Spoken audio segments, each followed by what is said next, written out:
अगर मैं आपसे कहूं कि कोई व्यक्ति इतना महान था कि उसके नाम पर पूरे देश का नाम रखा गया, भारत, और फिर भी वही इंसान एक छोटी सी गलती की वजह से अपने अगले जन्म में हिरण बन गया।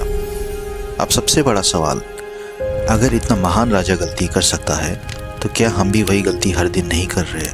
आप सोच रहे होंगे, क्या गलती इतनी भयानक थी कि राजा ने ऐसा क्या किया कि जीवन भर की तपस्या, त्याग, ज्ञान, राजधर्म सब एक पल में ध्वस्त हो गया। और डराने वाली बात यह है, वही गलती आज के डिजिटल युग में आप और हम, हर दूसरा इंसान कर रहा है और उसे पता तक नहीं है।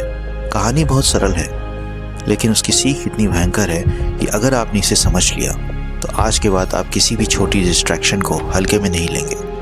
क्योंकि यह कहानी बताती है, कभी कभी हम अपने सबसे बड़े सपने और सबसे बड़े लक्ष्य किसी बड़े दुश्मन की वजह से नहीं, बल्कि एक बहुत मासूम सी चीज़ की वजह से खो देते हैं। और यही राजा भरत के साथ हुआ।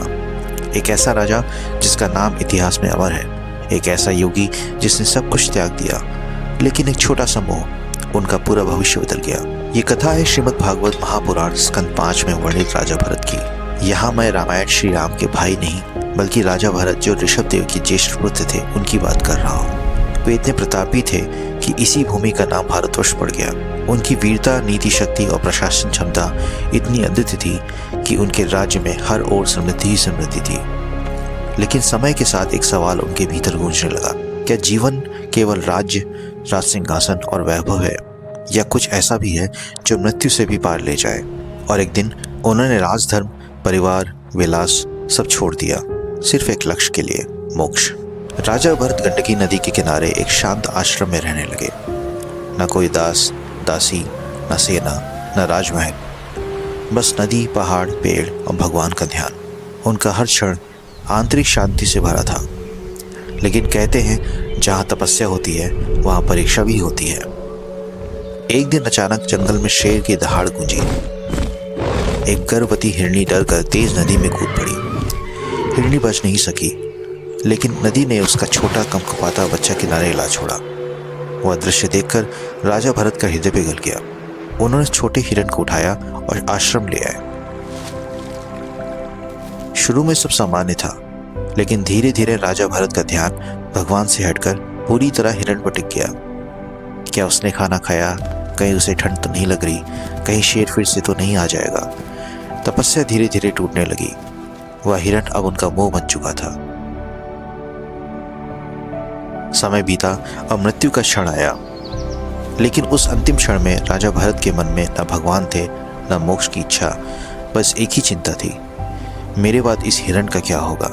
शास्त्र कहते हैं, ययम वापि स्मरणम भावम त्यजत्यन्ते कलेवरम। जिस भाव में मनुष्य अंत में होता है, अगला जन्म वैसा ही प्राप्त होता है। और ऐसा ही हुआ। राजा भरत अगले जन्म में हिरण बन गए। अब यह केवल पुरानी कथा नहीं रही, यह आज की सबसे बड़ी सच्चाई है। आज राजा भरत हम हैं। लक्ष्य, सपने, करियर, परिवार, हम सब के पास बहुत कुछ है। और वह छोटा हिरण, वह है हमारा स्मार्टफोन, हमारी नोटिफिकेशंस, हमारी सोशल मीडिया क्रेविंग्स, हमारी छोटी छोटी डिस्ट्रैक्शंस। हम बड़े लक्ष्य बनाते हैं और फिर एक छोटी सी डिंग हमारी साधना, हमारी मेहनत, हमारे सपने सब तोड़ देती है। राजा भरत ने मोक्ष खोया हिरण की वजह से। हम अपना भविष्य खो रहे हैं स्क्रॉलिंग की वजह से। लर्निंग एकदम साफ है, त्याग आसान है, पर फोकस बनाए रखना कठिन है। डिस्ट्रैक्शन मासूम दिखता है, पर वही रास्ता भटका देता है। हर कोई अपनी जिंदगी में किसी न किसी हिरण को पाल रहा है। अब सवाल यह नहीं है कि हिरण कौन सा है, सवाल यह है कि क्या आप उसे पहचान पा रहे हैं? अगर यह कहानी आपके भीतर कहीं गहरी उतर गई हो तो इसे उस दोस्त को भेजिए जो हमेशा फोन में उलझा रहता है। ऐसी ही ज्ञानवर्धक कहानियों और तथ्यों के लिए रील पुराण को सब्सक्राइब करना ना भूलें। मिलते हैं अगले वीडियो में। जय श्री राम, जय हनुमान।